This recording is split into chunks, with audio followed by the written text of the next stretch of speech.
A waitress finds a mysterious note from a black customer at her diner. It's not a complaint, but a haunting melody written out by hand, with a simple plea. "Please play this for me."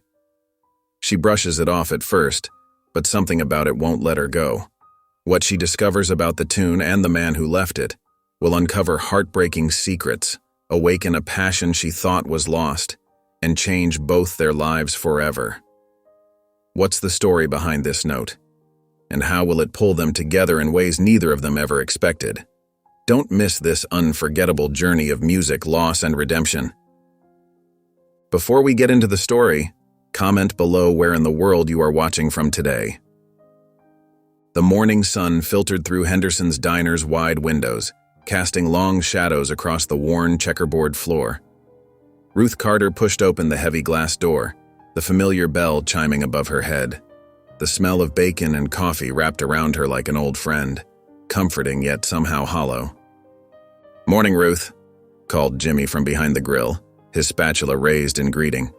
The sizzle of hash browns and the clink of plates created the morning symphony she'd known for 2 decades. Ruth managed a small smile and headed to the break room. Her movements were automatic as she stored her purse in her locker and tied her apron strings. The routine was so familiar she could do it with her eyes closed. Sometimes she wished she could close her eyes to everything else too. The coffee maker gurgled as she set up the morning brew. Her gaze drifted to the old jukebox near the counter, its chrome dulled by a thin layer of dust. Mark had loved that jukebox. Every Sunday morning, he'd drop in a quarter and play their song while she worked. The memory hit her like a physical ache, and she turned away quickly, busying herself with arranging coffee cups. "Ruthie dear, you're looking a bit peaked this morning." Marge Hensley's concerned voice cut through her thoughts. The elderly woman sat in her usual spot, her silver hair neatly styled despite the early hour. "Oh, I'm fine, Marge, just didn't sleep well is all." Ruth pulled out her order pad. "The usual today? Blueberry pancakes with extra butter?" "You know me too well." Marge reached out and patted Ruth's hand. "But honey, you've got circles under your eyes dark as storm clouds. When's the last time you did something for yourself?" Ruth felt her chest tighten. The last time she'd done something for herself was the last time she'd touched a piano, the day before Mark's funeral. The music had died with him, leaving only echoes that hurt too much to hear. As she moved between tables, wiping surfaces and refreshing coffee cups, a melody crept into her mind. Chopin's Nocturne in E-flat major. Mark had always said she played it like an angel. The notes danced in her head, uninvited and unwanted.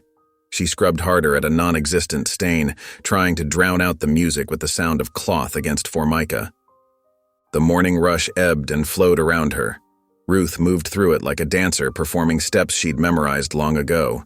Pour coffee, take orders, deliver plates, smile at the regulars. Each motion precise. Each interaction practiced, but somehow lacking the spark that used to make her truly present in these moments. The bell above the door chimed again. Ruth looked up to see a young black man enter, his movements careful and deliberate.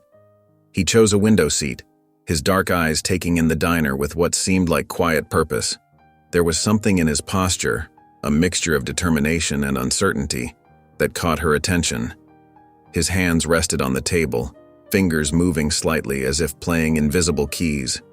Ruth grabbed a menu and her order pad, pushing away the last lingering notes of the nocturne still trying to play in her mind. Another customer, another order, another moment in the endless dance of her carefully constructed routine. That's all it needed to be. The afternoon sun slanted through the windows, casting long shadows across the nearly empty diner. Ruth's feet ached as she made her way to the window table where the young man had sat. He'd left quietly, barely making eye contact when she'd brought his check. Now, as she gathered his empty coffee cup and plate, something caught her eye. A folded piece of paper tucked beneath the tip. Ruth paused, dishcloth in hand. Usually, customers left behind receipts or forgotten napkins, not mysterious notes. She picked it up, feeling the crisp edges of what appeared to be quality paper. For a moment, she considered throwing it away with the rest of the table debris. Her fingers betrayed her curiosity, unfolding the paper carefully. The sight of musical notation made her heart skip a beat. The notes were hand-drawn with precise care across 5 neat lines. Below them, written in elegant script, were 5 simple words. "Please play this for me." Ruth's first reaction was irritation. What kind of person left random sheet music for a diner waitress? She studied the notation more closely, trying to hear the melody in her head, but it wasn't familiar. The sequence looked unusual. Not quite classical, not quite contemporary. Something about it tugged at her memory of teaching music theory, like a puzzle piece that didn't quite fit. She glanced out the window where the young man, Elijah, she remembered from his credit card, had spent most of his time watching the street. He'd barely touched his food at first, seeming lost in thought. Throughout his meal, she'd noticed how his fingers would sometimes tap against the table, like he was keeping time to music only he could hear. The paper felt heavy in her hands, weighted with unspoken meaning. Ruth looked around the quiet diner, at the dusty jukebox that hadn't played in months, at the empty chairs where Mark used to sit and listen to her talk about her students. The sheet music seemed to blur before her eyes. "Just throw it away," she muttered to herself. "It's probably some kind of joke." But her hands wouldn't cooperate. Instead, they carefully refolded the paper along its original creases. Before she could second-guess herself, Ruth slipped the note into her apron pocket. The weight of it seemed to press against her hip as she finished her closing duties, wiping down tables, restocking sugar packets, counting her tips.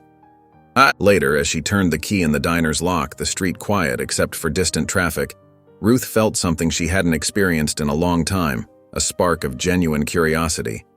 The note in her pocket felt like a small mystery, a deviation from her carefully maintained routine. She touched it through the fabric of her apron, wondering about the quiet young man and his strange request. The morning sun had barely peeked over the horizon when Ruth pushed through the diner's back door. The familiar scent of coffee grounds and lingering maple syrup welcomed her as she began her opening routine.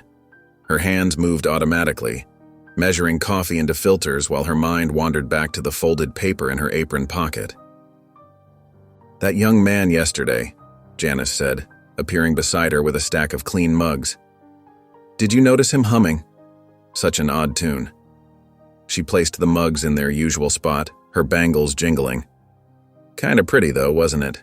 Not like anything I've heard before." Ruth's fingers instinctively touched the pocket where the note lay hidden.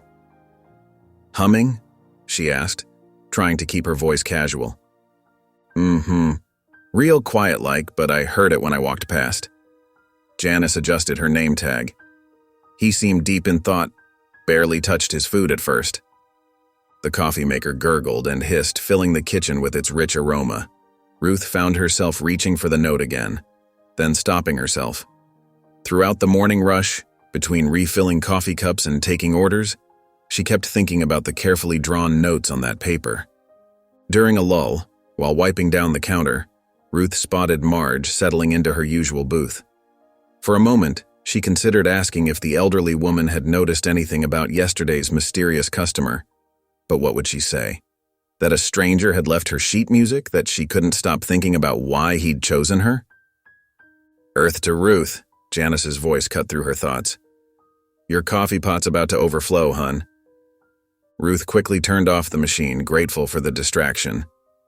But as she moved through her familiar routine, taking orders, delivering plates, making small talk with regulars, her mind kept circling back to Elijah. The way he'd sat so still by the window, those careful finger taps against the table that she now realized might have been following the rhythm of that tune. The note felt like it was burning a hole in her pocket. Every so often, she'd touch it just to make sure it was still there. Each time, she wondered what made this young man trust her with something that clearly meant something to him. The precision of those hand-drawn notes spoke of care and intention. This wasn't some random scribble left behind by accident. As her shift wound down and the afternoon sun cast long shadows across the checkerboard floor, Ruth gathered her belongings. The note, now slightly creased from her frequent touches, went with her. Walking to her car, she wondered about the story behind those 5 lines of music and 5 simple words. What was it about her that made Elijah choose her to play his melody? The afternoon sun slanted through the diner's windows as Ruth wiped down the last table, her movement slower than usual. The other staff had left, leaving her alone with her thoughts and that persistent note in her pocket. She glanced toward the storage room door, remembering the old upright piano that had been pushed back there years ago. Her feet carried her to the door before she could talk herself out of it. The storage room smelled of cardboard boxes and forgotten things. There, beneath a dusty tarp in the corner, stood the piano like a silent sentinel. Ruth's hands trembled slightly as she pulled the heavy cloth away, releasing a cloud of dust that made her sneeze. The wood was scratched in places, its dark finish dulled by time, but Ruth remembered how it used to gleam under the diner's lights. She lifted the lid carefully, revealing ivory keys that had yellowed with age. Settling onto the bench, she pulled the folded paper from her pocket and smoothed it against the music rack. Her fingers hovered over the keys, hesitant at first. The first note rang out slightly flat, but still clear enough. As she began to play the simple melody, something stirred inside her, a feeling she'd locked away since Mark's passing. The tune was gentle, almost like a lullaby, but with an underlying sadness that touched something deep in her heart. Unbidden memories flooded back. Mark sitting beside her on their living room piano bench, his shoulder warm against hers as they played duets on Sunday afternoons. The way he'd smile when she'd hit a particularly beautiful phrase, the proud gleam in his eyes when she mastered a difficult piece. Tears blurred her vision as her fingers continued to move across the keys. The melody seemed to speak of loss and longing, emotions she knew all too well. A drop fell onto the ivory, and Ruth realized she was crying. She played the short piece again, then a third time, each repetition bringing both pain and a strange sense of comfort. When the final note faded into silence, Ruth sat still for a long moment. Then, with gentle care, she placed the sheet music on top of the piano. Whatever had prompted Elijah to share this melody with her, she needed to understand why. The music had awakened something she thought was long dead, a desire to connect, to understand, to feel the power of music again. The early morning light painted golden stripes across the diner's empty tables as Ruth unlocked the front door. She'd arrived 30 minutes earlier than usual, drawn by an inexplicable urge to revisit the piano. Her footsteps echoed in the quiet space as she made her way to the storage room. The sheet music waited exactly where she'd left it, perched atop the old, upright piano. Ruth settled onto the bench, smoothing her apron with slightly trembling hands. The keys felt cool beneath her fingers as she began to play. This time, the melody flowed more naturally. Ruth closed her eyes, letting the gentle notes fill the empty diner. There was something familiar about the way the music moved. Not the tune itself, but the feeling it stirred in her chest, like a conversation without words, speaking of both joy and sorrow. The bell above the door chimed, startling her. Ruth's eyes snapped open to find Mr. Benson standing in the doorway, his weathered face softened with surprise. He stood perfectly still, his usual morning newspaper tucked under one arm. "Don't stop," he said softly. "Please." Ruth hesitated, then continued playing. The morning sunlight streamed through the windows, casting long shadows across the floor as the music filled the space between them. When the final note faded away, Mr. Benson approached the piano, shaking his head in wonder. "I had no idea you played, Ruth," he said, his voice warm with admiration. "That was beautiful." Ruth felt her cheeks warm. "Thank you. It's been a very long time." "You know," Mr. Benson said, stroking his chin thoughtfully, "that melody, I've heard it before, reminds me of young Elijah Rivers' work. Such a tragedy. What happened to him?" Ruth's heart skipped a beat. "What do you mean?" Mr. Benson's expression grew somber. "Car accident about a year ago. He was quite the musician before that, composed his own pieces and everything. But the accident," he shook his head sadly, "left him completely deaf. Haven't heard him play since." Ruth stared at the sheet music, her mind racing. The mysterious note, Elijah's quiet demeanor, the way he'd watched everything so intently. It all made sense now. "I didn't know," she said softly. Mr. Benson nodded and turned toward his usual booth, leaving Ruth alone with the piano and her thoughts. She touched the sheet music gently, seeing it with new eyes. What was Elijah trying to tell her? Why had he chosen to share this piece with her of all people? Ruth's kitchen light cast a soft glow over her small table as she spread out the mysterious sheet music. Steam no longer rose from her forgotten chamomile tea, but she barely noticed. Mr. Benson's words kept echoing in her mind. Such a tragedy. What happened to him? Her fingers traced the neat musical notation on the paper. The careful precision in each note reminded her of how she used to write her own compositions. With a deep sigh, Ruth pushed back her chair and walked to the hallway closet.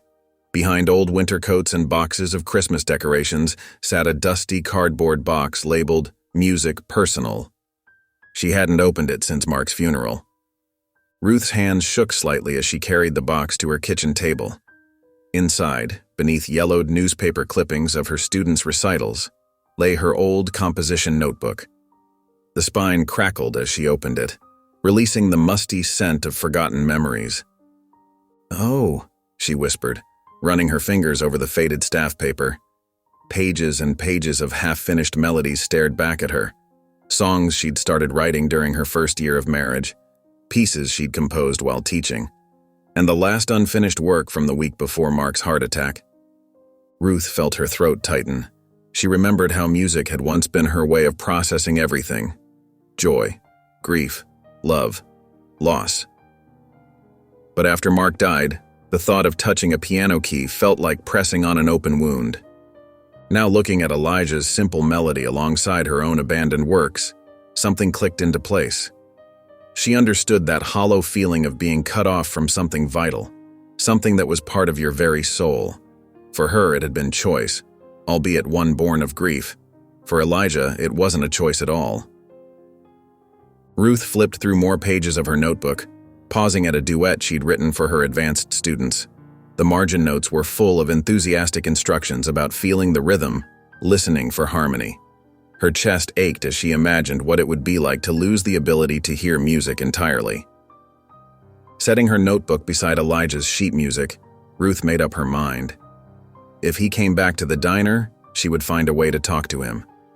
Maybe they could help each other find their way back to music, even if the path looked different now. The afternoon sun streamed through Henderson's diner's windows, casting long shadows across the checkered floor. Ruth's heart skipped a beat when she saw Elijah walk in, his movements deliberate as he made his way to the same window booth. He sat down without looking around, his gaze fixed on the street outside. Ruth wiped her sweaty palms on her apron, the folded sheet music feeling heavy in her pocket. She'd rehearsed what to say a dozen times, but now the words seemed to evaporate. After refilling Mrs. Peterson's coffee and clearing table 4, she could find no more excuses to delay. Taking a deep breath, Ruth approached Elijah's table. He didn't notice her at first, lost in thought as he watched cars pass by. She cleared her throat softly and he turned to face her, his eyes carrying a weight that seemed beyond his years. "I wanted to thank you," Ruth began, her voice barely above a whisper. She pulled out the sheet music with trembling fingers. "This melody. It made me play again. I hadn't touched a piano in years." Elijah's expression softened slightly. He reached for a notepad in his jacket pocket and wrote something down, sliding it across the table. "You found a piano?" Ruth nodded, explaining about the old upright in the back room. "It's a beautiful piece," she added, watching his face carefully.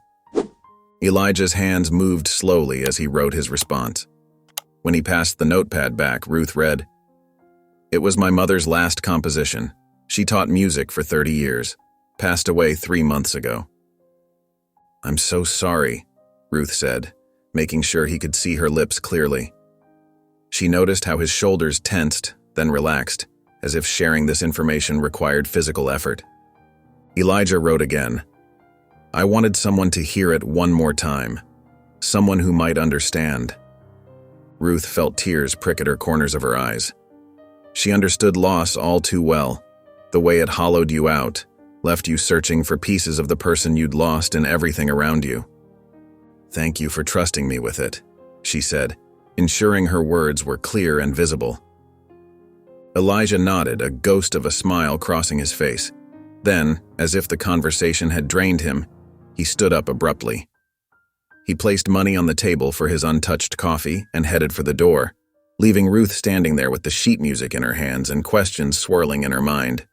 The morning sunlight painted golden streaks across the diner's counter as Ruth mechanically filled sugar dispensers. Her mind kept drifting to the melody, to Elijah's pain, to the way his hands had trembled slightly as he wrote about his mother. Earth to Ruth, Marge's familiar voice cut through her thoughts. The elderly woman sat at her usual spot, blue eyes twinkling with amusement. That's the third time you've overfilled that sugar container, dear. Must be some mighty interesting daydreams you're having. Ruth felt her cheeks warm as she quickly wiped up the spilled sugar. Just thinking, Marge. Nothing special. Marge hummed, stirring her coffee. In all my years coming here, I've never seen you quite so distracted, not even during the lunch rush. Before Ruth could respond, movement outside the window caught her eye. Elijah was walking past the diner, hands tucked into his jacket pockets, head slightly bowed. Without thinking, Ruth untied her apron. "Watch my section for a minute," she called to Janice as she hurried toward the door. The spring air felt crisp as Ruth stepped outside. "Elijah!" she called out, then remembered and jogged a few steps to catch up to him. When she touched his shoulder lightly, he turned, surprise flickering across his face. "I was wondering," Ruth said, making sure to face him directly so he could read her lips, "if you'd like to come inside? I could play your mother's melody for you on the piano." Elijah's expression darkened immediately. He pulled out his notepad, his writing more rushed and angular than before. "What's the point? I can't hear it anymore." "I know, but maybe," Ruth started, but Elijah was already writing again. "Music isn't part of my life now, it can't be, please understand." His hand shook slightly as he showed her the words, frustration evident in every line of his face. "I'm sorry," Ruth said softly. "I didn't mean to upset you. I just thought—" Elijah shook his head, cutting her off. He scribbled one last note. "Thank you for trying, but some things are better left in the past." Then he turned and walked away, his steps quick and purposeful. Ruth stood on the sidewalk watching his retreating figure. The spring breeze felt colder now, and she wrapped her arms around herself. She'd wanted to help, to offer some kind of connection, but instead, she'd only managed to cause him more pain. As Elijah disappeared around the corner, his shoulders hunched against some invisible weight, Ruth felt a deep resolve forming in her heart, though she wasn't yet sure what shape it would take. Ruth wiped down the counter with slow, circular motions as the last breakfast customers filtered out. The morning rush always left her tired, but today her mind buzzed with thoughts of Elijah and their encounter yesterday. "Such a shame about that Rivers boy," Marge said suddenly, breaking into Ruth's thoughts. She sat at her usual spot, nursing her second cup of coffee. Ruth paused her cleaning. "You know about Elijah?" "Oh, honey, everyone in town knows." Marge's usually cheerful face grew serious. "I used to see him perform at the community center all the time. That boy had magic in his fingers when he played the piano." Ruth pulled up a stool, her cleaning forgotten. "He performed regularly?" "Every Sunday afternoon." Marge nodded, her hands wrapped around her coffee mug. "He'd play these beautiful pieces, classical stuff, jazz, even his own compositions. The whole room would just light up. His mother, bless her soul, would sit in the front row beaming with pride." Ruth's throat tightened. "What happened?" "The accident was about a year ago," Marge said softly. "Bad ice storm. His car slid off Mason Road, hit a tree. The doctors said the impact damaged something in his ears. Never did understand the medical terms." She shook her head sadly. "But just like that, the music stopped. Haven't seen him near the community center since." "And his mother?" Ruth asked, though she already knew the answer. "Passed away 3 months ago, cancer." Marge's voice dropped to almost a whisper. "He was all she had, and she was all he had. Now—" She trailed off, gesturing vaguely. Ruth thought about the sheet music in her apron pocket, imagining Elijah's mother composing it during her final days. The weight of it seemed heavier now. "He used to be so different," Marge continued, "always smiling, always ready to share his gift. Now he barely looks anyone in the eye." Keeps to himself. Won't even go near the music store where he used to teach. She sighed deeply. Some folks tried to reach out at first, but he pushed everyone away. Can't blame him, really. To lose your hearing and your mother, both in 1 year. Ruth's hands unconsciously moved as if playing piano keys. She remembered how music had been her anchor after Mark died, how it had given voice to feelings she couldn't express. Until the pain became too much, and she'd walked away from it too. The thing about music, Marge said as if reading Ruth's thoughts, is that it's more than just sound. It's memory and feeling and connection. That boy didn't just lose his hearing, he lost his whole world. Ruth nodded slowly, understanding dawning in her heart. She touched the sheet music in her pocket, thinking about how Elijah had trusted her with this piece of his mother, this fragment of his former life. Ruth spotted Elijah through the diner window, sitting alone on a park bench across the street. His shoulders were hunched against the spring breeze as he stared at nothing in particular. Taking a deep breath, she untied her apron and headed outside. "Nice afternoon, isn't it?" she said, approaching slowly. "Mind if I join you?" Elijah looked up, surprise flickering across his face. He nodded and shifted slightly to make room. "The cherry blossoms are beautiful this year," Ruth continued, gesturing to the pink-tinged trees lining the park. She made sure to face him directly so he could read her lips. After a moment of silence, Ruth ventured further. "You know, I used to teach piano. Had a little studio right here in town."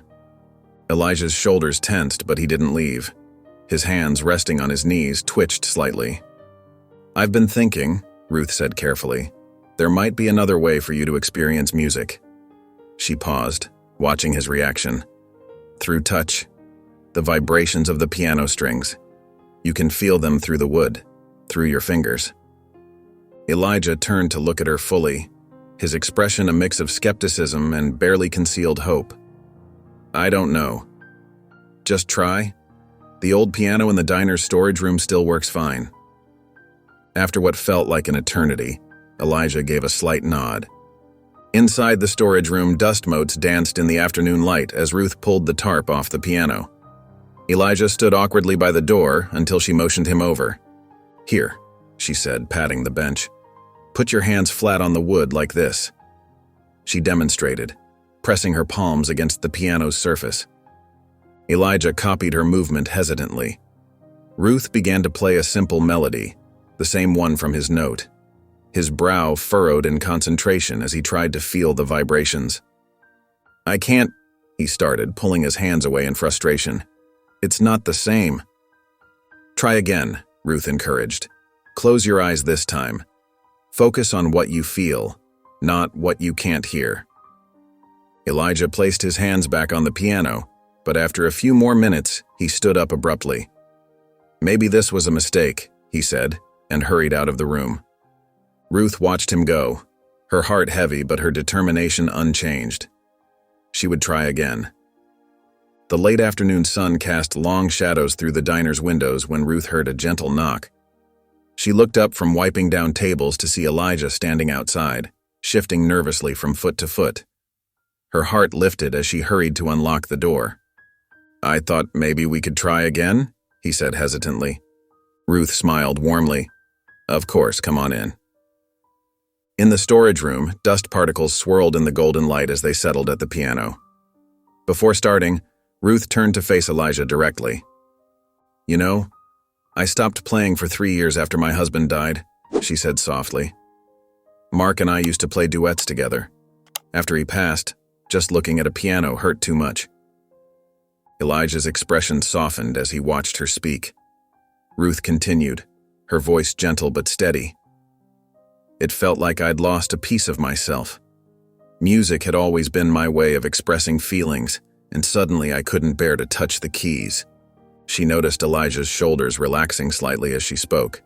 His eyes held understanding, the kind that comes only from experiencing similar pain.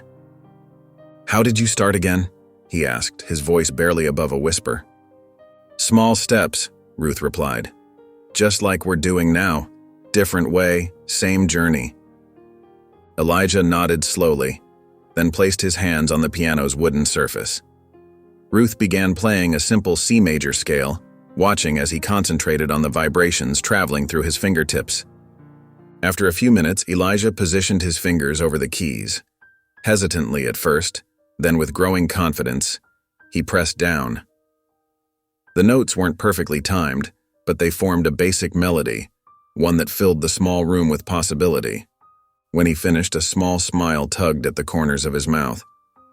"Maybe this isn't such a mistake after all," he said quietly. Ruth felt hope flutter in her chest as she watched him trace his fingers along the keys, already eager to try again. Ruth arrived early that evening, her fingers working methodically over the piano's internal strings. The old upright hadn't been tuned in years, and she wanted the vibrations to be as clear as possible for Elijah. As she tightened each string, memories of doing this same task in her teaching days flooded back, the satisfaction of bringing an instrument back to life, one note at a time. When Elijah walked in, she noticed something different about him. His shoulders weren't as tense, and a hint of eagerness showed in his steps. He gave her a small wave as he approached the piano. "I've been thinking about this all day," he admitted, running his hand along the freshly polished wood. Ruth smiled, patting the bench beside her. "I tuned it up. The vibrations should feel stronger now." Elijah sat down, placing his hands flat against the piano's surface. Ruth played a few notes, watching his expression change as he felt the clearer resonance. "That's different," he said, his eyes widening slightly. "I can feel each note more distinctly." "Try it yourself," Ruth encouraged. "Close your eyes and just feel what each key does." Elijah hesitated for only a moment before pressing down on different keys. His fingers moved slowly at first, testing each vibration like someone exploring an unfamiliar texture.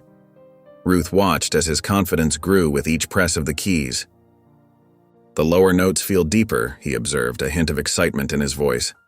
"Those have the strongest vibrations," Ruth explained. "Try combining them with higher notes, like your mother's melody." Elijah took a deep breath and positioned his hands. Slowly, carefully, he began to play. The notes weren't perfect, some too long, others too short, but the essence of the melody emerged. Ruth felt her heart swell as she watched his face transform with concentration and growing joy. When the final note faded, Elijah opened his eyes. A genuine smile spread across his face, the first Ruth had seen since meeting him.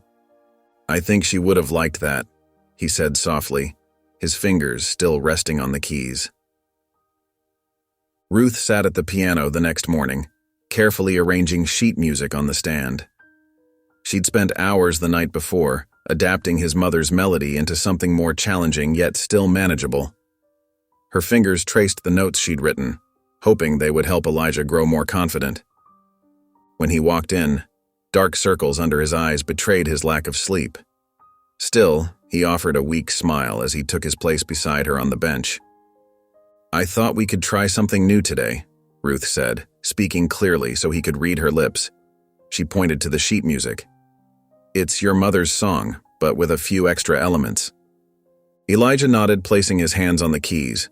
The first few notes came easily enough, the familiar beginning that he'd mastered over the past few days. But as he reached the new section, his fingers stumbled. The smooth flow of vibrations became jerky and uneven. "It's okay," Ruth encouraged, pointing to where he should start again. "Try focusing on one hand at a time." Elijah's jaw tightened as he attempted the passage again, and again. Each time, the rhythm fell apart, the vibrations becoming a jumbled mess under his fingers. His breathing grew heavier, frustration evident in every tense line of his body. "Maybe if we break it down into smaller sections," Ruth began, but Elijah cut her off. "You don't get it," he snapped, yanking his hands away from the keys. His eyes blazed with anger and hurt. "This isn't just about feeling vibrations or learning patterns. This was my life. I used to hear every note, every subtle change. Now it's just movement under my fingers." Ruth reached out, trying to calm him. "Look how far you've come already, with time. Time won't give me back my hearing." Elijah pushed himself up from the bench, his hands shaking. "This was a bad idea. I just can't." Before Ruth could respond, he was gone, the door slamming behind him. The sound echoed through the empty diner, leaving Ruth alone with the unfinished melody.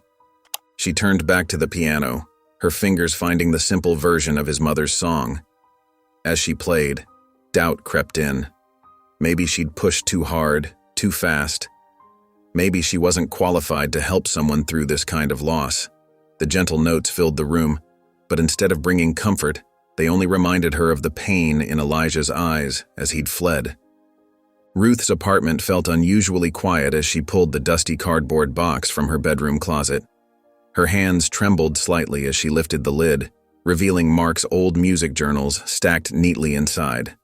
The leather covers were worn smooth from years of use, and his familiar scrawl filled the pages with musical notes and margin comments. "Oh, Mark," she whispered, running her fingers over his handwriting. The faded ink brought back memories of late nights at their piano, working through melodies together, his enthusiasm infectious as they composed side by side. At the bottom of the box, she found her own composition book, its pages still crisp despite the years. Opening it slowly, she discovered their last unfinished piece, a melody they'd started writing just months before his heart attack.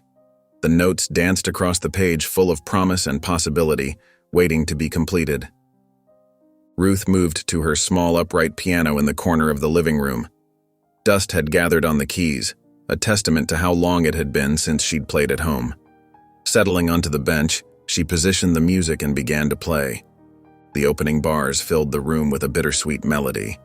Her fingers remembered every note, every subtle dynamic marking they'd discussed. Tears welled in her eyes as she reached the last completed measure, where the music abruptly stopped. "We never got to finish it," she said softly, touching the blank staff paper. The silence that followed seemed heavier than before, weighted with loss and regret. But as she sat there, something shifted inside her. Playing their song hadn't broken her as she'd feared. Instead, it felt like greeting an old friend, one who had been patiently waiting all these years. Ruth straightened her shoulders and placed her hands back on the keys. She played through the piece again, this time letting herself feel not just the sadness but also the joy they'd shared creating it. Each note seemed to whisper of possibility rather than loss. Looking at the unfinished measures, Ruth felt a sudden clarity. Completing this piece wouldn't erase her grief, but it could transform it into something meaningful. Perhaps this was what Elijah needed to understand, that music could be both a reminder of what was lost and a bridge to something new. She touched the keys once more, feeling the solid reality of them beneath her fingers. In that moment, she made a silent promise, to finish their song not just for Mark's memory, but as living proof that music could heal even the deepest wounds. Ruth wiped down the counter with practiced strokes, trying to tune out the whispered conversations from the corner booth, but their words carried across the quiet diner like stones dropping in still water. "I heard she's trying to teach that deaf boy to play piano," one woman said, her voice dripping with skepticism. "Seems like a fool's errand, if you ask me." "I don't know why she's wasting her time," Betty Mason replied, stirring her coffee absently. "Poor thing's been through enough already without getting his hopes up." "He's deaf, for heaven's sake," another chimed in. "What's the point of trying to teach him music?" Ruth's hand tightened around the cleaning cloth, her knuckles turning white. She'd lived in this town long enough to know how quickly judgment spread, how easily doubt could poison something beautiful. But she kept wiping, kept moving, refusing to give them the satisfaction of a response. Throughout her shift, she noticed the sideways glances, caught fragments of conversations that stopped when she approached. Even some of her regular customers, people she'd served for years, seemed to be watching her with a mix of pity and confusion. During the afternoon lull, Janice cornered her by the coffee maker. "Ruth, honey," she said, her voice soft with concern. "I hope this doesn't blow up in your face. He's been through enough already." The words stung more coming from Janice, someone she considered a friend. Ruth focused on refilling the sugar dispensers, her movements deliberate and measured. As she worked, memories surfaced of her own struggles as a young woman. She remembered the piano teacher who told her she'd never be good enough to perform professionally, the relatives who insisted she was wasting her time with music lessons, Even Mark's parents had initially doubted her ability to teach music alongside running their household. Each criticism she overheard today felt like an echo of those old doubts. But they also reminded her of how wrong those early skeptics had been. She'd proven them wrong then, finding joy and purpose in music despite their predictions of failure. At closing time, Ruth moved through her usual routine, wiping tables, counting the register, sweeping the floors. The diner felt different in these quiet moments, like a sanctuary where she could sort through her thoughts without interruption. As she turned the key in the lock, the metal cool against her fingers, she whispered to herself, "They don't understand. But that doesn't mean we should stop." The bell above the diner door chimed, and Ruth looked up from her order pad to see a young woman with bright eyes and a warm smile walking purposefully toward her. Something about her seemed familiar, but Ruth couldn't quite place her. "Mrs. Carter, you probably don't remember me," the woman said, fidgeting with the strap of her purse. "But you taught me piano years ago." Ruth's eyes widened with recognition. "Emily? Emily Johnson?" "Yes," Emily beamed. "I can't believe you remember me." "Of course I do. You were the one who always wanted to learn the most challenging pieces," Ruth said, genuine warmth filling her voice. "Please, sit down. Can I get you some coffee?" As Ruth poured them both a cup, Emily spoke earnestly. "I've been meaning to come by for ages. I wanted to thank you properly. Those piano lessons, they changed my life." Ruth settled into the booth across from her former student. "How so?" "You were so patient with me even when I got frustrated. You never gave up on me." Emily wrapped her hands around her coffee mug. "I'm a music teacher now, in the city. And honestly, I wouldn't be if it weren't for you. The way you taught, it wasn't just about the notes. You showed me how music could touch people's hearts." Ruth felt her eyes growing misty. After all the doubt she'd been hearing lately, Emily's words felt like a cool drink on a hot day. "I heard through the grapevine that you're teaching again," Emily continued. "Working with Elijah Rivers?" Ruth tensed slightly, expecting more criticism, but Emily's face lit up. "I think it's wonderful. I actually work with some students with hearing impairments at my school. Would you like some tips? There are some really interesting techniques we use." For the next 20 minutes, Emily shared practical advice about using vibrations, visual cues, and rhythm exercises. Ruth listened intently, scribbling notes on her order pad. Before leaving, Emily stood and gave Ruth a warm hug. "You've always had a gift for helping people find their music," she said softly. "Don't stop now." Ruth watched her former student leave, feeling a renewed sense of purpose settle over her. Maybe the town gossips were wrong. Maybe she wasn't wasting her time after all. The evening sun cast long shadows through the diner's windows when Elijah appeared at the door. Ruth was just finishing up her closing duties, wiping down the last of the tables, when she spotted him. Something was different about his demeanor. His shoulders were set with purpose, his eyes clear and focused. "I'm ready to try again," he said simply, his hands steady at his sides. Ruth's heart lifted at his words. She nodded, setting aside her cleaning cloth. "Let's go then," she said softly, leading the way to the storage room.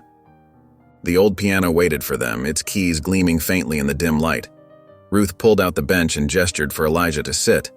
He did so without hesitation, placing his hands gently on the keys. "Let's start with what you know," Ruth suggested, touching his shoulder lightly. "Remember what we practiced. Focus on feeling the vibrations. Don't worry about getting every note perfect." Elijah closed his eyes, his fingers resting lightly on the ivory keys. For a moment, everything was still. Then, slowly, he began to play. The first few notes were tentative, but as he continued, his confidence grew. Ruth watched as his expression changed, tension melting away as he gave himself over to the feeling of the music. The melody, his mother's melody, filled the small room. Though simplified, it carried all the emotion of the original piece. Ruth felt tears welling up in her eyes as she watched Elijah sway slightly with the rhythm. his fingers finding their way through the tune as if guided by memory and heart rather than sound. When the final notes faded away, Elijah opened his eyes. A small but genuine smile played across his face, the first real smile Ruth had seen from him. "She would have been proud," he said quietly, his fingers still resting on the keys. Ruth placed her hand gently on his shoulder. "I think she already is." In that moment, in the quiet of the storage room with the last echoes of music still hanging in the air, something shifted. It wasn't just about the notes anymore, it was about healing, about finding a way back to what they both had lost. The afternoon sun streamed through the diner's windows, casting warm patches of light across the checkered floor. Elijah sat quietly in his usual booth, both hands wrapped around a steaming cup of coffee. Ruth noticed how peaceful he looked as she moved between tables, refilling drinks and clearing plates. The bell above the door chimed and Derek Simmons walked in, his expensive leather shoes clicking against the linoleum. His eyes landed on Elijah and a smirk spread across his face. Ruth felt her stomach tighten as Derek made his way across the diner. "Well, well," Derek said loudly, stopping at Elijah's booth. "Still trying to play music you can't hear?" The diner grew quiet. Several customers looked up from their meals, watching the scene unfold. Elijah's shoulders tensed, but he kept his eyes fixed on his coffee cup. "Come on, man," Derek continued, his voice dripping with mock concern. "You're wasting your time. It's kind of sad, really." He leaned against the booth, crossing his arms. "I mean, what's the point?" Ruth set down her coffee pot with a sharp clank. "Derek," she said firmly, stepping between them, "I'm going to have to ask you to leave." Derek raised his hands in mock surrender. "Hey, I'm just being honest. Someone needs to tell him the truth." He glanced around at the other customers as if seeking support. "You can't be a musician if you can't even hear the music." Ruth's face flushed with anger. "Out! Now!" But the damage was already done. Elijah stood up slowly, leaving a few bills on the table. His face was carefully blank, but Ruth could see the hurt in his eyes. Without looking at anyone, he walked quickly toward the door. "Elijah, wait!" Ruth called after him, but he was already gone, disappearing down the sidewalk. Ruth watched him go, her heart aching. She'd seen how hard he'd been working, how much progress he'd made. Now Derek's cruel words threatened to undo it all. She turned back to find Derek still standing there, looking pleased with himself. "That was completely unnecessary," she said, her voice tight with anger. Derek shrugged. "Sometimes the truth hurts." Ruth picked up Elijah's untouched plate and turned away, unable to look at Derek's smug face any longer. She watched through the window as Elijah's figure grew smaller in the distance, her hands gripping the plate so tightly her knuckles turned white. The evening shadows stretched across Ruth's living room as she sat in her favorite armchair, Derek's cruel words echoing in her mind. Her fingers traced the worn fabric of the armrest, a habit she'd developed during lonely nights after Mark passed. The clock on the wall ticked steadily, marking time as she wrestled with her thoughts. "Maybe I pushed too hard," she whispered to herself, standing up and walking to the piano that dominated one corner of the room. The instrument's dark wood gleamed softly in the lamplight, beckoning yet somehow accusatory. Ruth settled onto the bench, lifting the cover to reveal the familiar black and white keys. Mark's unfinished composition lay open on the music stand, the notes swimming before her eyes. She placed her fingers on the keys but couldn't bring herself to press them. "What am I doing?" she murmured, dropping her hands into her lap. "Who am I to think I could help him?" The melody they'd written together remained silent, trapped in the paper like a butterfly under glass. Ruth felt tears prick at her corners of her eyes as doubt crept in, heavy and suffocating. She thought of Elijah's face as he'd left the diner, the way his shoulders had hunched against Derek's words. A knock at the door startled her from her thoughts. She opened it to find Janice standing there, holding a white bakery box.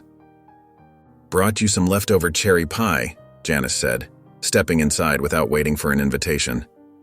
"Seemed like you could use a friend tonight." Ruth managed a small smile. "Thanks, Janice. I'll put on some tea."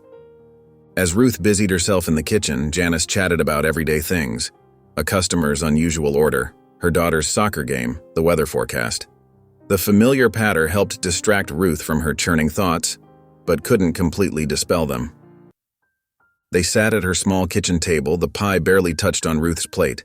Janice's kind presence was comforting, but Ruth's mind kept drifting back to Elijah and the weight of responsibility she felt for his progress, or lack thereof. As she stirred her cooling tea, Ruth came to a quiet realization. She couldn't force healing on Elijah any more than someone could have forced it on her after Mark's death. The choice had to be his. The late afternoon sun cast long shadows through Henderson's diner's windows when Elijah walked in.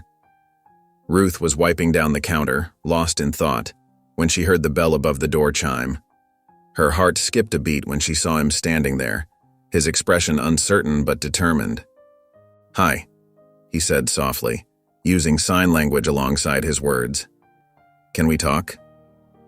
Ruth nodded, gesturing to his usual booth by the window. They sat down, and for a moment, neither spoke. The quiet hum of the diner's refrigerator filled the silence. "I've been thinking," Elijah finally said, his hands moving deliberately. "That melody, my mom's melody, it won't leave me alone. Even without hearing it, I can feel it here." He touched his chest. "Like it's part of me." Ruth watched him intently, noting how his shoulders seemed less tense than before. "I understand," she replied, making sure he could see her lips clearly. "She spent her whole life teaching music," Elijah continued. "When she got sick, she kept composing until—" He paused, swallowing hard. "I need to finish what she started, not just for her, but for me too." They moved to the storage room where the old piano waited. As Elijah placed his hands on the keys, Ruth remembered the unfinished composition sitting at home on her piano, the one she and Mark had never completed. Something clicked in her mind, but she kept the thought to herself. "Let's try something different today," Ruth suggested. "Instead of focusing on the notes, let's think about what your mother meant to express through this melody." Elijah closed his eyes, his fingers resting lightly on the keys. Slowly, he began to play, feeling each vibration travel through his fingertips. The melody was simple, but carried a depth of emotion that made Ruth's breath catch. When he finished, Elijah looked up at Ruth. "This feels right," he said quietly. "Thank you." Ruth smiled warmly, already planning how she might weave Mark's unfinished song into their future lessons. But for now, she simply nodded, watching as hope flickered across Elijah's face like sunshine breaking through clouds. The afternoon light filtered through the dusty storage room window as Elijah's fingers danced across the piano keys. His confidence had grown over the past week, and Ruth watched with pride as he navigated the melody through touch and vibration alone. During a brief pause, Elijah noticed a worn manila folder perched on top of the piano. It wasn't the usual sheet music they'd been working with. His curiosity piqued. He reached for it. "What's this?" he asked, opening the folder. His eyes scanned the yellowed pages, brow furrowing in confusion. "This isn't my mom's melody." Ruth's heart thumped against her ribs. She hadn't meant for him to find it yet. Her hands trembled slightly as she signed. "No, it's not." "Then what is it?" Elijah's expression shifted from confusion to suspicion. Ruth took a deep breath.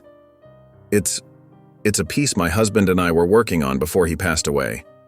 She paused, watching his reaction carefully. "I've been incorporating elements of it into our practice sessions, blending it with your mother's melody." Elijah's face hardened. "You've been changing my mother's song without telling me?" "I thought—" Ruth's hands moved uncertainly as she signed. "I thought it could be something beautiful, a tribute to both of them. Something that could help us both heal." "Help us both heal?" Elijah stood up abruptly, his chair scraping against the floor.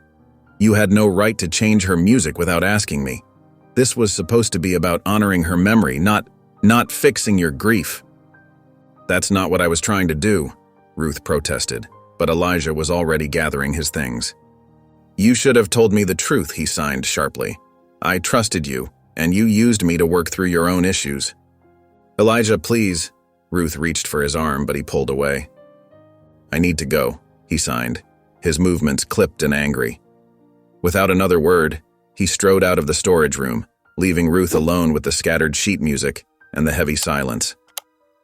Ruth sank onto the piano bench, her fingers hovering over the keys. The pages of both compositions lay before her, her past and Elijah's intertwined in notes and measures, now seeming more like a betrayal than the gift she'd intended it to be. Ruth sat in her usual booth during her break, carefully writing the note. Her pen hesitated over the paper before finally crafting the simple message: "We can honor them both. Let's try again."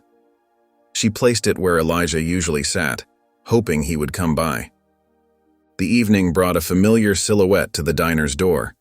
Elijah entered, his shoulders tense but his expression softer than yesterday.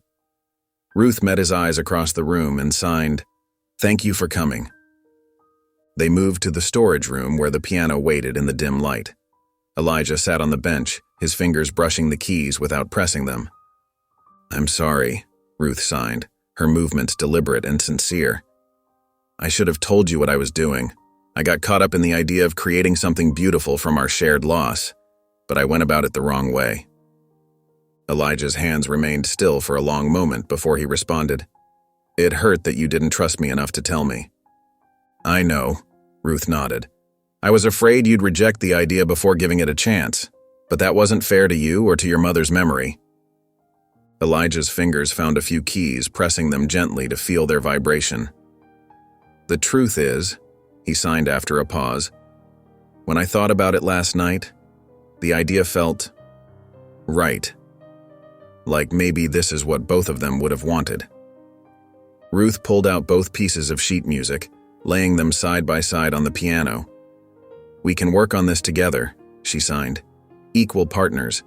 Your mother's melody has so much heart, and Mark's piece has this underlying hope. I think they could complement each other beautifully." Elijah studied both compositions, his expression thoughtful. "How would we start?" "Maybe we could begin with your mother's main theme," Ruth suggested, pointing to the sheet music, "and weave elements of Mark's bridge throughout, but only if you're comfortable with that." A small smile tugged at Elijah's lips. "Let's make this something they'd both be proud of," he signed. Ruth nodded, feeling the weight of the past few days lifting from her shoulders. They turned to the piano together, ready to begin anew.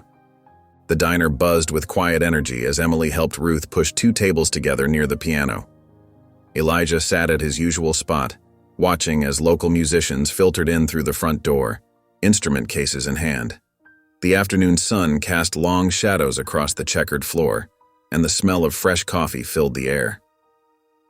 "I can't believe how many people showed up," Ruth signed to Elijah, her movements reflecting her excitement. He nodded, a mix of nervousness and anticipation crossing his face. Emily took charge naturally, her teaching experience showing as she arranged chairs in a semicircle. "Mrs. Carter," she said warmly, "I think you'll recognize Tom from the community orchestra. He's brought his cello."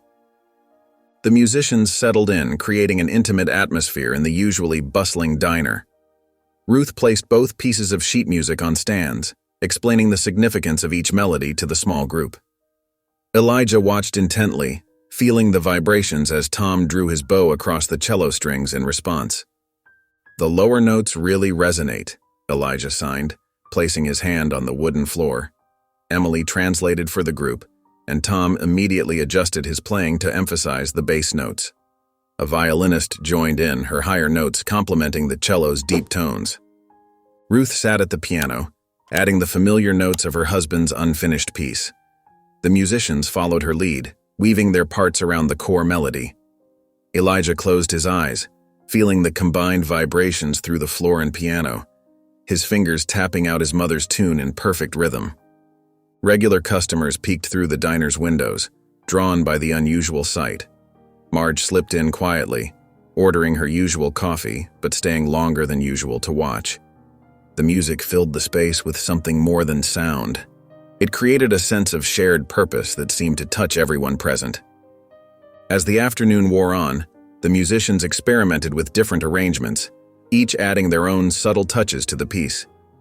Emily jotted down notes, capturing the best moments of their improvisation. Elijah's face lit up when the group successfully integrated a particularly moving section of his mother's melody into the larger composition. When the informal session ended, the musicians packed up their instruments amid warm conversations and promises to return.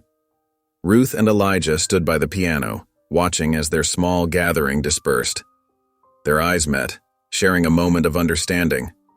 What had started as a private project had grown into something larger, something that belonged not just to them, but to their entire community.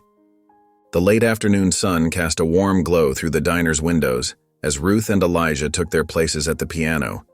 A small crowd had gathered, Marge with her ever-present cup of coffee, Mr. Benson leaning forward in his usual booth, and Emily standing near the counter with an encouraging smile. Ruth's fingers hovered over the keys as she met Elijah's eyes. He nodded, placing his hands next to hers, ready to feel the vibrations. The melody began softly, their hands moving in perfect synchronization. Ruth's part flowed seamlessly into Elijah's mother's tune, creating something entirely new and beautiful. The audience sat transfixed as the music filled the small space. Marge dabbed at her eyes with a napkin, while Mr. Benson nodded along to the rhythm. For a moment, everything felt perfect, until Ruth's hands began to tremble. A memory of Mark, her late husband sitting beside her at their old piano, crashed over her like a wave. Her fingers stumbled, missing several notes. Panic rose in her chest as she lost her place in the music.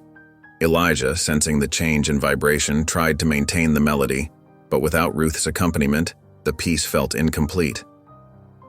"I'm sorry," Ruth whispered, pulling her hands away from the keys. "I can't." Her voice trailed off as she stood up abruptly, her cheeks flushing with embarrassment. The silence in the diner felt heavy. Elijah reached out, touching her arm gently, but Ruth couldn't meet his eyes. Emily stepped forward, speaking softly about how normal performance anxiety was, while Mr. Benson called out, "Take your time, Ruth, we're all friends here." Marge made her way to the piano, placing a weathered hand on Ruth's shoulder. "Nobody expects perfection, dear," she said kindly. Ruth managed a weak smile, but her hands wouldn't stop shaking. The music sheets before her blurred as tears threatened to fall. She felt like she'd let everyone down, especially Elijah, who had trusted her with his mother's melody. Elijah tapped the piano to get her attention, then signed, "We'll get there, one step at a time." Ruth nodded, though the doubt remained clear in her eyes. Ruth sat in her dimly lit living room, the evening shadows growing longer as she replayed the moment she froze at the piano. Her hands still trembled slightly as she wrapped them around a cooling cup of tea. The weight of disappointment pressed heavily on her shoulders. "Maybe I'm fooling myself," she whispered to the empty room. "Mark would have known what to do. But I just—" She couldn't finish the thought as tears welled up in her eyes. A gentle knock at the door startled her from her thoughts. Opening it, she found Elijah standing there, clutching a worn leather notebook. His expression was determined as he gestured to come inside. In the warm light of her living room, Elijah opened the notebook and began pointing to various entries. Ruth leaned closer to read what he'd written. The pages were filled with neat handwriting, each entry dated and carefully composed. "My mother used to do this," he explained, his fingers moving deliberately to form the words. "She said writing helped her find clarity when things got tough." He turned to a specific page and showed it to Ruth. At the top was written, "Every note played is a step forward." Below it were more affirmations. "Music lives in the heart, not just the ears," and "Through our struggles, we create something beautiful." Ruth's hands shook as she touched the pages. "Your mother sounds very wise," she said softly, making sure Elijah could see her lips clearly. Elijah nodded, then wrote quickly in the margin, "She would have liked you. She never gave up either." Ruth felt tears forming again, but these were different from before. "I was ready to quit," she admitted. "I felt like I was letting everyone down." Elijah shook his head firmly and wrote, "We stumble together, we rise together." Taking a deep breath, Ruth straightened her shoulders. Looking directly at Elijah, she said and signed, "You're right. We can't give up now." They spent the next hour planning their next rehearsal, marking areas in the music where they could support each other better. As the evening drew to a close, Ruth picked up the notebook one last time and said, "Let's make them proud."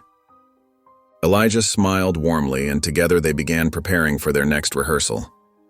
The community center buzzed with activity as Ruth pushed through the double doors, her hands clutching the sheet music so tightly the pages crinkled. The familiar scent of coffee and freshly baked cookies wafted from the reception area, where volunteers had set up refreshments for the talent show. "Deep breaths," Ruth whispered to herself, smoothing her navy blue dress. She'd arrived an hour early, needing time to settle her racing thoughts.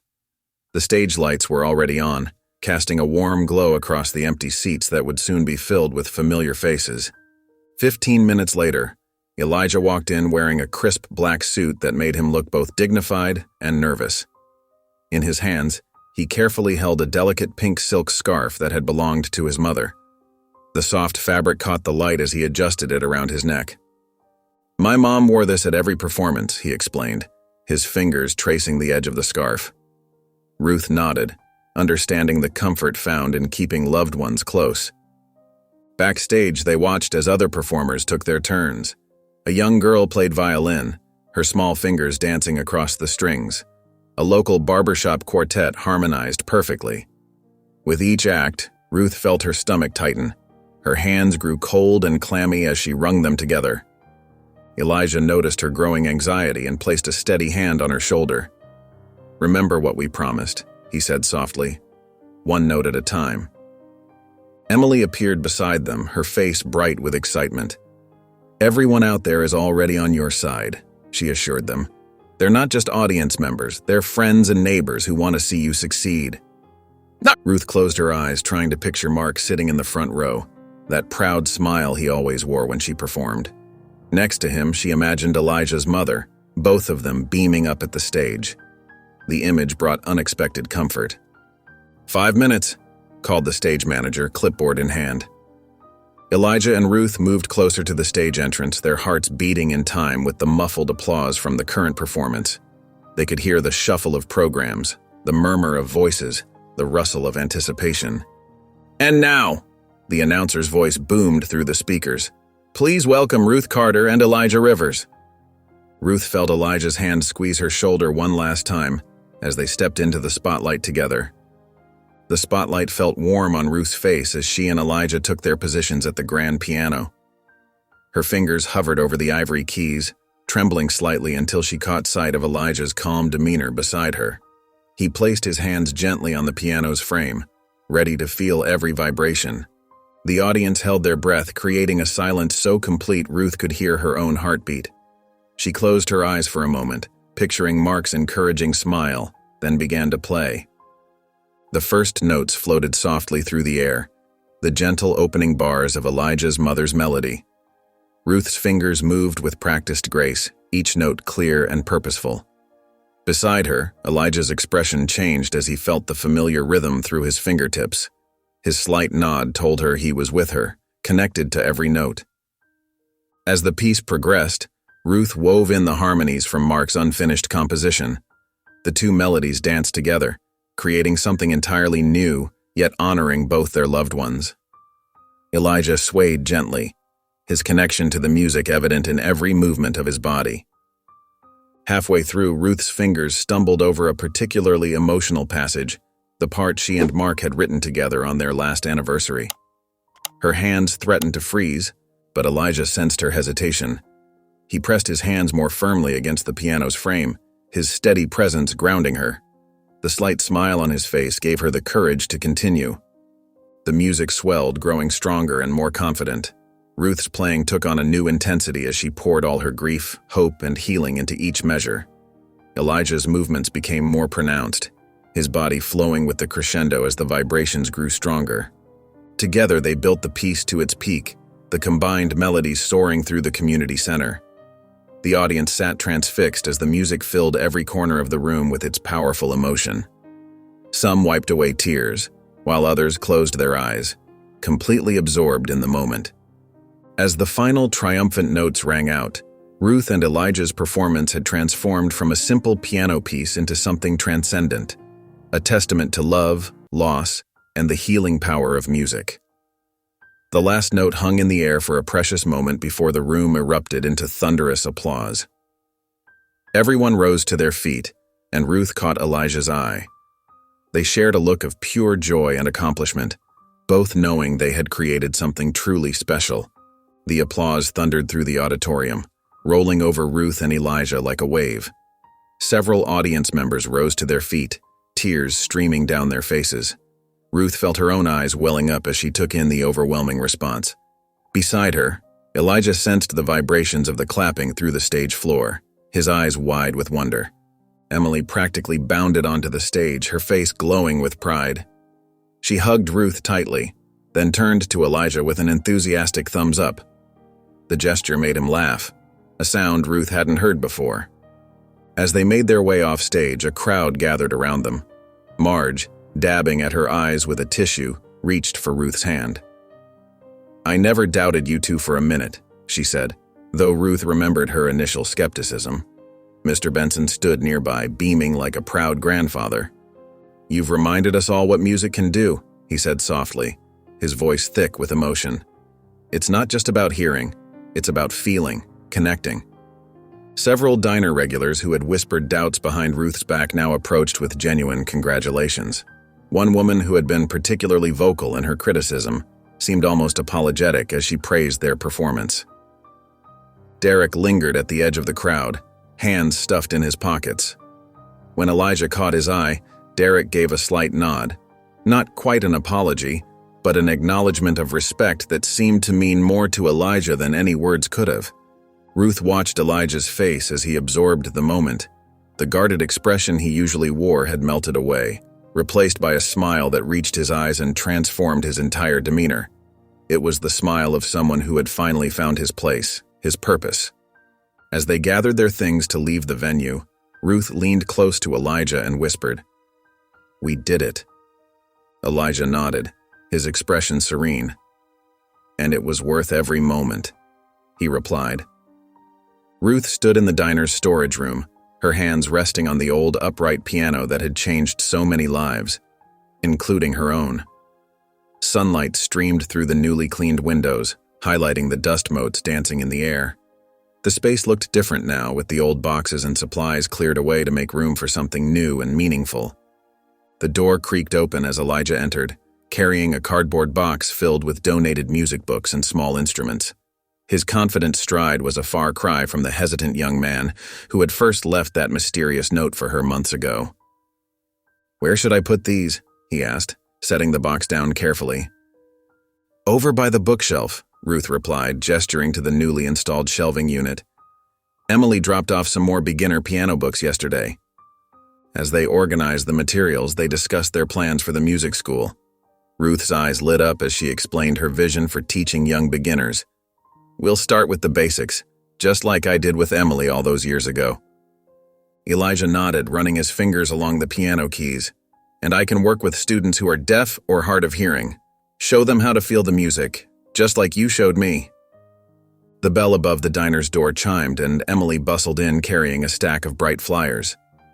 "Hot off the press," she announced, showing them the colorful advertisements for their music school's grand opening. Marge, nursing her usual coffee at the counter, peered at one of the flyers. "I'll make sure everyone at my bridge club knows about this," she declared. "It's about time we had something like this in town." The other diner regulars gathered around, examining the flyers and offering encouragement. The usual breakfast chatter turned to excited discussions about the school, with several customers already asking about signing up their children or grandchildren for lessons. Ruth watched it all with a warm smile, remembering how this same community had once whispered doubts about her efforts with Elijah. Now, they were her biggest supporters.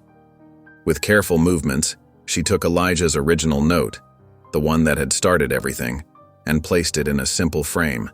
The words, "Please play this for me," seemed to take on new meaning as she set it atop the piano, a reminder of their journey and the power of music to heal and connect.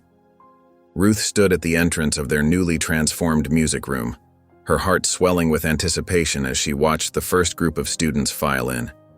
7 children, ranging from ages 8 to 12, gazed around with wide-eyed wonder. Among them was Tommy, a young boy with hearing aids, and Sarah, a small girl who kept her eyes fixed on the floor, reminding Ruth so much of herself at that age. "Welcome, everyone," Ruth said warmly, gesturing to the chairs arranged in a semicircle. "This is Mr. Rivers, and we're both so excited to share music with you." Elijah stepped forward, his presence calm and assured. He knelt down to be at eye level with the children. "Music isn't just something we hear," he explained, leading them to the piano. "It's something we can feel right here." He placed his hand on the piano surface. Tommy's face lit up with recognition. The other children watched, fascinated, as Elijah demonstrated how vibrations traveled through the instrument. He invited each student to place their hands on different parts of the piano while Ruth played a simple scale. "Wow!" exclaimed Tommy, his whole face brightening. "I can feel it moving." Ruth observed quietly as Elijah worked with each student, showing remarkable patience when Kevin, another student, hesitated to touch the keys. "Here," Elijah said gently, guiding Kevin's hand to feel the vibrations. "See? The piano's just saying hello." Later, Ruth noticed Sarah hanging back from the group. She approached the girl carefully, remembering her own childhood shyness. "Would you like to try something simple?" she asked softly. Sarah nodded slightly, and Ruth helped her onto the piano bench. Together, they played a basic melody, Sarah's small fingers growing more confident with each note. Soon, the girl's tentative smile bloomed into a full grin. The room buzzed with energy as children took turns at the piano, some working with Elijah to feel the vibrations, others practicing simple tunes with Ruth. Laughter and excited chatter filled the air, punctuated by occasional wrong notes that only added to the joyful atmosphere. As the last student left, waving goodbye, Ruth and Elijah stood in the quiet room. The late afternoon sun cast long shadows across the floor, and the piano keys still held the warmth from eager fingers. "This feels right," Ruth said softly. Elijah nodded, his expression peaceful. "It's more than I ever thought possible."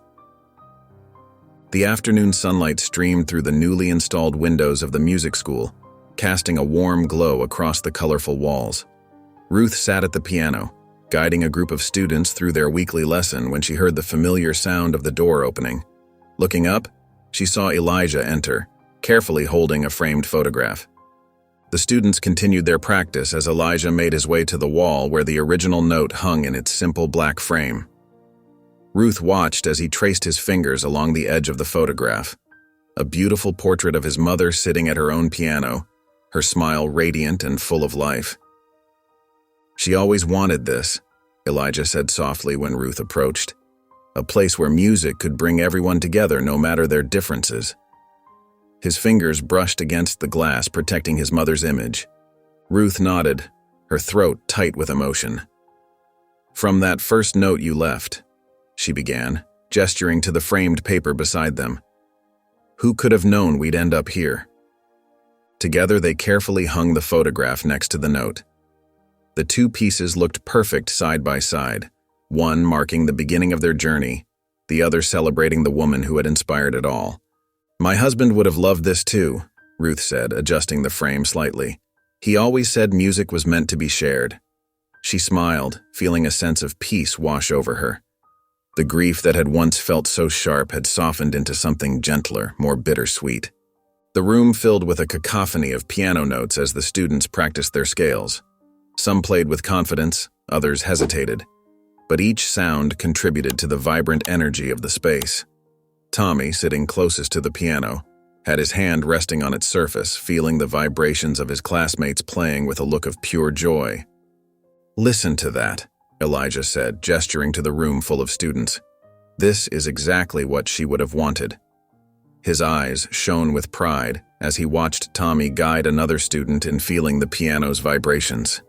Ruth looked around at their transformed space, the walls lined with inspirational quotes about music, shelves filled with sheet music and theory books, and most importantly, the faces of children discovering the joy of playing for the first time. The once empty storage room had become a sanctuary of sound and learning, a testament to the healing power of music and the strength of community. As another wave of melody filled the air, Ruth and Elijah stood together, watching their shared vision unfold before them. "This is what it was all for," Ruth whispered, her heart full. Elijah squeezed her shoulder gently and replied, "And it's only the beginning." If you enjoyed the story of Ruth, I handpicked this next story that you will enjoy. Please don't miss this one. Click here to watch it.